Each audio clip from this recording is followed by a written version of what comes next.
Очередной спортивный сезон Нижнеудовский автомотоклуб завершил выездными соревнованиями.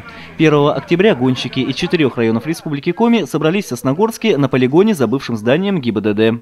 Право называться лучшим оспаривали 13 спортсменов из Сосногорска, Нижнего Одесса, Воркуты и Сыктывкара. Идея закрытия сезона возникла чисто спонтанно. Ребята позвонили, хотим проехать перед зимой, перед долгой, подготовить своих коней на долгий срок хранения.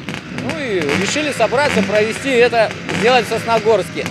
Трассу гонщики преодолевали на мотоциклах и квадроциклах. Дмитрий Серук свою спортивную карьеру начал 5 лет назад. Тогда отдавал предпочтение исключительно двухколесным железным коням. Но потом сел за руль 4-колесной гоночной машины и с тех пор выступает только на квадроциклах. Просто хотелось попробовать, что это такое. Но здесь другой вообще уровень. Сейчас вот возвращаясь обратно на мотоцикл, садишься и понимаешь, что ехать очень тяжело. Вообще просто совершенно разные дисциплины. А здесь, нравится. 4 колеса и 4 колеса все-таки. Участники соревнований совершили по 3 заезда. Кстати, гонки проходили на новой трассе.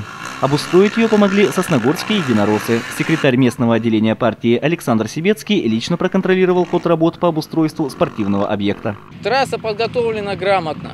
Можно сказать, на маленьком участке земли, но сделаны, то есть и гребеночка, есть карманы, где можно погасить скорость, есть и трамплины, где можно, то есть посмотреть зрелище, как ребята выпрыгивают.